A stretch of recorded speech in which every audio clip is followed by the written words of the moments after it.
अहिले ठ्याक्कै कुलेखानीको ड्यामनिरको ठ्याक्कै माथिपट्टि टावर जस्तो छ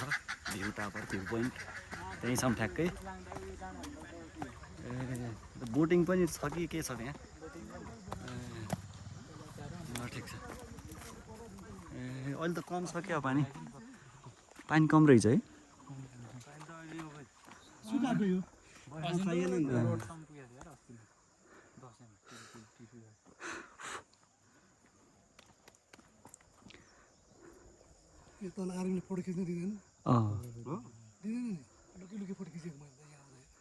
यो हेटौडाबाट सिमेन्ट ल्याउने होइन रोपेछ नि त्यो उतापट्टि होला चित्ला बाटो देखा नि त्यही बाटो गयो त्यो डाँडाको अलिक छेउमा अब यतापट्टि देखिन्थ्यो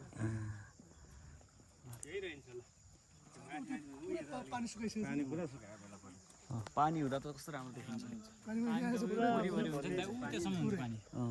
निले थियो है पहिला त्यो फुट्यो त सबै बगाउँछ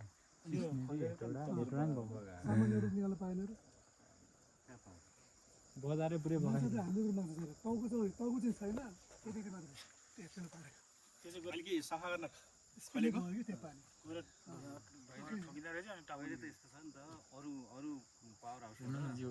सानो डिल है हेर्दा त कति जस्तो लाग्छ गहिरो कति होला माछा कत्रो होला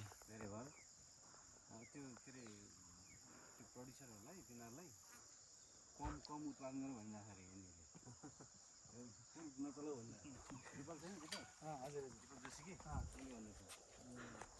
त्यहाँ बियर खाएर चाहिँ त्यहाँ पक्कुन पागलहरू अनि खाएपछि त्यहाँ निकाल्नु पर्दैन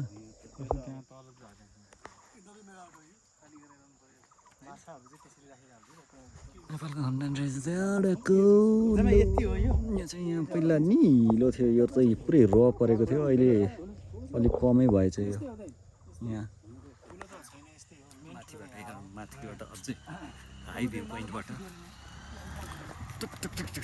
बनाउनु चाहिँ राम्रो बनाएको रहेछ तर यो प्राइभेटले बनाएको होला प्राइभेट मतलब यो होटेलवालाले बनाएको होला यहाँबाट त यहाँ पुरै खस्यो भने त पुरै कि आउने नदिनु पर्ने है यहाँ कि त यहाँ आउने नदिनु हुन्थ्यो अहिले चाहिँ उता गएपछि यो जुन ठाउँ छ नि यहाँ चाहिँ अब हामीले भिडियो गर्न पाइन्न अहिले त्यही भएर यहीँबाट पुरै हेर्नुपर्छ यो भिडियो पनि डिलिट गरेर लुकाएर लानुपर्ने अवस्था हुन्छ चित्लाङको डाँडा हो त्यो अलिकति थुप्रो जति रातो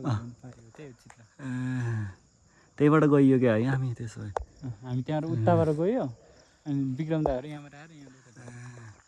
हामी अस्ति यो गाडीबाट आयो यही बाटोबाट हुँदै आएर यहाँबाट आएर फेरि फर्केर जान्छ त्यो बाटो यहाँ बोटिङ सटिङ गर्छन् यहाँ गर्छ यहाँ के सबै माछा पालन यहाँ मान्छे माछा घर दिनु भन्थ्यो यस्तो माछा पालेको हो माछा पालन अझ घर जस्तो नि छ है त्यहाँ त हेर मान्छे जान्छ त घर जस्तो नि छ है त्यो देखेँ यहाँ कति गहिरो होला है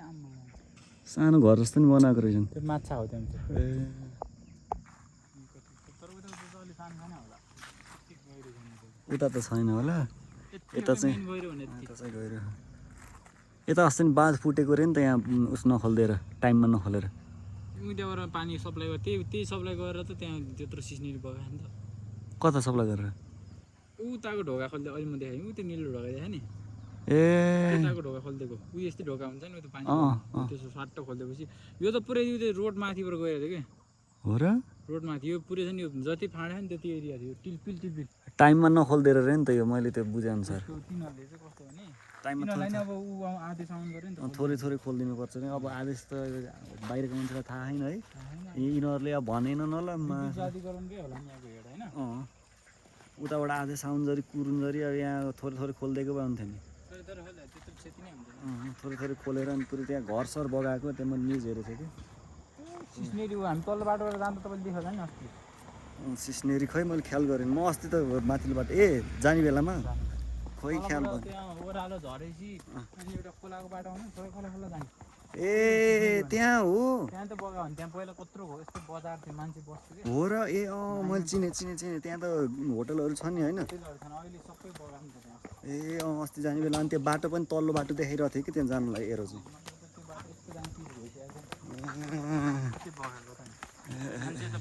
हाम्रो मामाहरूको मामा घर त्यहीँ हो क्या राति हो कि कति बेला छोड्दिएको रे बेलुकातिर हो त्यही त नि 3-4 बजीतिर आ,